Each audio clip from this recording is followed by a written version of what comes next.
We are back on Morning Line. Paula Foster's with us, and India Pungarcher, and she is with Open Table. So is Paula. She's the executive director, and I thank you both for coming on. They deal with the homeless issue here in Middle Tennessee and the Nashville area. Thanks both for coming on. You know, I think you talked about earlier, India, the political will. Part of it has to be there to, you know, do things that address homelessness. And maybe the issue there, because you know how lawmakers are, they're responsive to getting reelected and what their constituents want. And I wonder about the attitudes toward homelessness here. No, that person is just homeless because they don't want to work, or that person's a druggie and we don't care, you know, they don't want to work. I got a sense maybe from some of the reaction of this recent trial that we just had involving a woman who was found guilty of reckless endangerment. She was charged with attempted first-degree murder, but the jury came back after only 2.5 hours. She had shot a homeless individual over in the Music Row area. Many of you followed it. It was Katie Quackenbush case, and she was found guilty of a misdemeanor, far less, just this close to being fully acquitted, despite the fact that there were witnesses who testified to the fact that she shot him and it didn't appear as though there was a threat. But the jury, and I have not talked to any of them, felt it was reckless endangerment but nothing more serious. And some very much agreed with that verdict, saying, hey, yeah, you know what? Some of these homeless people on the street are a real threat. She's a woman. She felt in danger. Others say this was reflective maybe of the jury's attitude toward homeless, where it's just like, you know, if this had not been a homeless person, she would have been found guilty of a more serious crime. I don't know. I mean, those are just some of the attitudes. What do you think when you saw that verdict come down? I don't know that I can really say what I really thought. But for the general public, I will say it's ridiculous. Thinking that someone's life has less value because they may be experiencing homelessness is ridiculous. And to blame that person for being homeless is also blaming the victim. You know, the victim in this case was not the woman who shot the gentleman. It was the gentleman who was walking away, or maybe they did get into an argument. So people argue all the time. It doesn't give you the right to shoot somebody. And it's appalling, and that I should probably stop there. Oh, that's fine. And again, the jury came back with the verdict. It was reckless endangerment, and you know, Quackenbush said she had no intention of killing, but she felt in danger of her life, and so she took that stand. That's what the jury came back with. But I've heard from some people on Facebook, you know, when I posted about it, just saying, well, I don't think she should do any jail time. Her sentencing will come, and in all likelihood, she'll just get some probation, and it'll be expungible. But, you know, some of them said, look, I'm tired of these homeless people out here confronting us out in the streets, and they're intimidating, and she did what I would have liked to have done. And it's this attitude that they're out there and they're a bother because they're begging or they're sleeping on the sidewalks.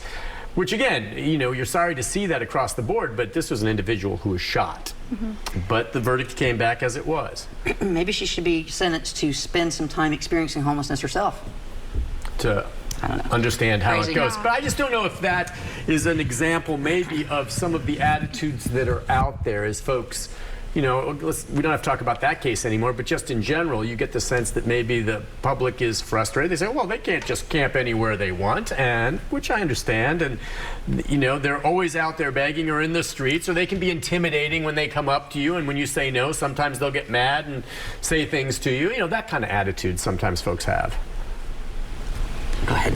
Well, I mean, look, that's what you're up against because, you know, it's it definitely political. is. It is. Yeah, it's just, you know, working with our friends experiencing homelessness, there's so much that people misunderstand, and, you know, I would encourage anyone to roll down their window, talk to someone who's panhandling, you know, ask them what their name is, say hello, because it really is just, these are human beings that we're talking about. And, you know, even when we were on this show previously, we were talking about how people calling in, they were saying their landlord's raising their rent and they live paycheck to paycheck already, or they have a fixed income, and they were like making plans already to, you know, I'm not going to be able to afford this. I'm going to stay in my car. And so, you know, these are everyday, you know, people that homelessness impacts. And there are too many people in our community that are, you know, so close to experiencing homelessness. It's not, you know, a choice. It's not, you know, a bunch of criminals or anything like that. This is unfortunately way too common of an experience for Nashvillians and people across the country. Yeah, the truth is, Paula, that the majority, you think, I don't know, maybe not the majority, but many of those that are homeless in Nashville are working every day? I think there is a tremendous number of people who are homeless who are working every day. Okay. I think that the misunderstanding of who experiences homelessness is tremendous. And that's why I say, you know, have people come and work with us. Let us introduce you to our friends on the street, and you will hear story after story of people who were down on their luck, who are not able then to get out of it, because once you lose your housing, or once you're evicted, you have an eviction on your record, and then trying to get into another apartment because you've been evicted from one apartment is more difficult than ever. This particular law that has been passed by the legislature, and we're waiting to see whether or not the governor will sign it, is going to make that even worse. Because if you want people to get out of your parks, out from under the bridges, and into housing, how you're going to get them into housing when they have a trespassing violation on their record? People don't understand the consequences of what they're doing, and it's misunderstanding who is homeless is a tremendous piece of that. So what you're saying is it's not going to solve the homeless problem, but it's going to make it in some ways worse. Yes. Because let's face it, I mean, they can pass it, and you can. I'll believe it when I see it. When I start seeing Metro Police start arresting people, only because I mean maybe citations will be. It'll happen, but it's just. At what point? Because they're going to realize too it's going to be a revolving door. None of them are going to be locked up in the Davidson County jail long term or anything like that. And then they're going to have these records on their past history, which will make it more difficult for them to either get jobs, find new. So it's just going to make the matters worse. Absolutely. That is correct. Exactly how we feel and what we know will happen, and why we've been opposing this legislation all along. Also, we're talking about people who have jobs, people experiencing homelessness who are working. That's one of the fastest growing subsects of people experiencing homelessness across the state. So, this is hurting people who are working. They're doing everything right. They're trying to make ends meet and just trying to survive. Yeah, you just think, how many of us are just 1 or 2 paychecks away from being homeless? If something happened, you lost your job or you got sick and you had no paycheck coming in for a couple of paydays, maybe even one, right. And you can't make your rent, or your rent goes up higher than what you can afford to pay. I mean, there's so many people just that close that mean well and are working hard, but the economics of it send them to the streets. That is absolutely correct. That close. Just look at your own situation. I mean, how close it could come. Let's go to James. James, good morning. Hi, James. Hey, how you doing, brother? Good morning to y'all. Good morning. My ideal is let's give them a sanitation job there in Nashville somewhere, and something simple they can do and make a little bit of money. That way they don't feel like they're worthless, because there by the grace of God go I. And I kind of feel like, hey, man, if you got the money to pack an extra lunch, 10, 15 people pack an extra lunch in the area, man, you can feed them. Well, okay, so, I mean, some people may say, yeah, can we find them work? I mean, first of all, you're finding a job that is going to pay what you need. I mean, if most of them are already working, right, as it is, there aren't higher paying jobs sitting there for them, are there? Yeah, that's part of the issue. And I appreciate what James said. Finding jobs is one thing, but finding a job that's going to be able to pay you enough to be able to sustain housing is quite different, particularly in the market today. And again, that's why free market is not working. Everyone who says, the market will correct all of these things, it just keeps making it worse. So I don't know where that's coming from. It makes no sense. But I think his sentiment is encouraging. Take care of people. If you have the ability to pack an extra lunch and give it to someone who's experiencing homelessness. That's great. That's going to help sustain them while we continue to try to push for the resources that we need to actually get them the help that they need.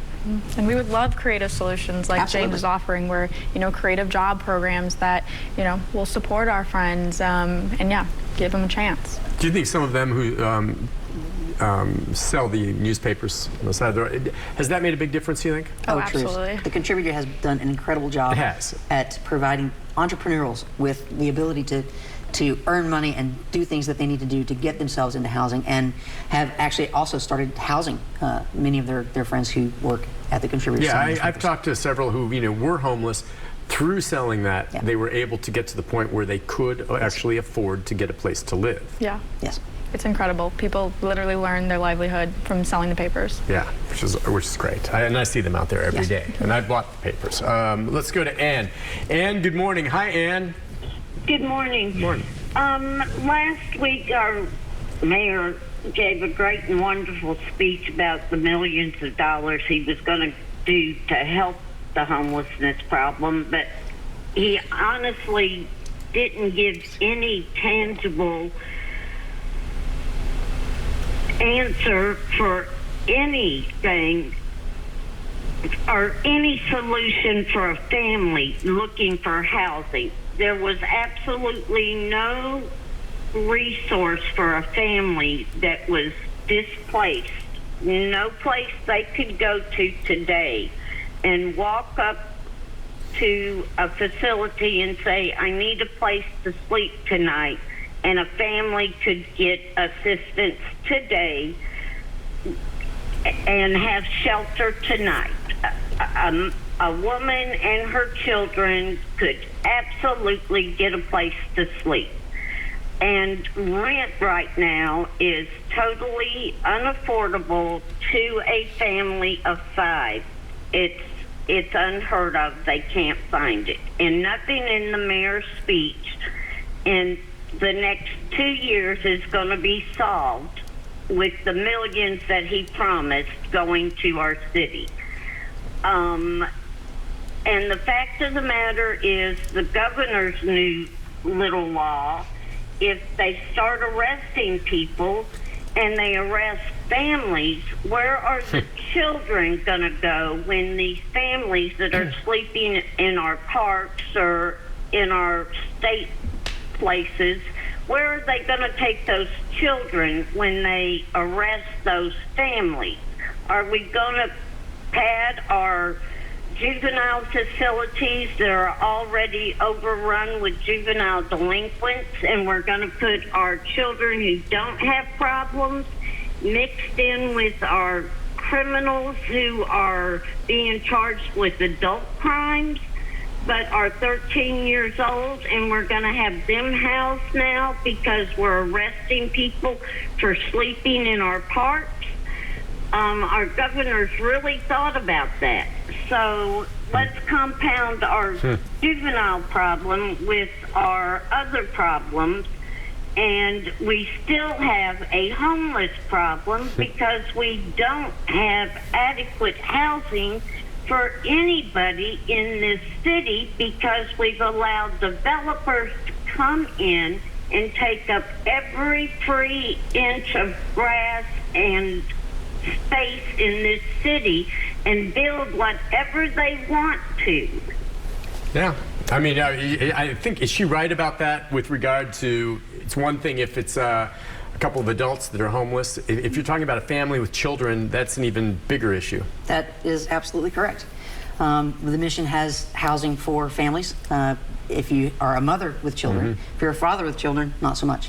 If you're a family, a mom, a dad, 2 moms, 2 dads, whatever, you go to the mission and you all want to stay together, you can't stay together. And and there is nothing. There is no shelter on demand when it comes to housing families. And so she's absolutely right about that. Yeah, well, we'll go to the break, but you know what?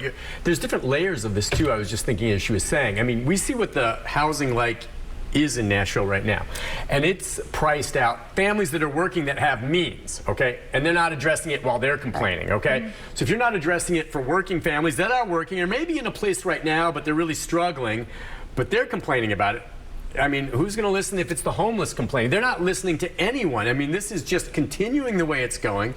Everything's being torn down and rebuilt. There was this empty, seedy-looking lot that I saw between 2 big buildings. You may have seen it was in the news a few weeks back that was just sitting there, and I don't know, who knows what. And it sold, like, for $500,000 or something because they're going to put something there. And it was like, you've got to be kidding me. There was nothing there. And it sold for that. So I'm befuddled. We'll take a break. We'll be back with more calls, and I'm sure Paul is going to have some really good answers for us when we come back. Stay with us.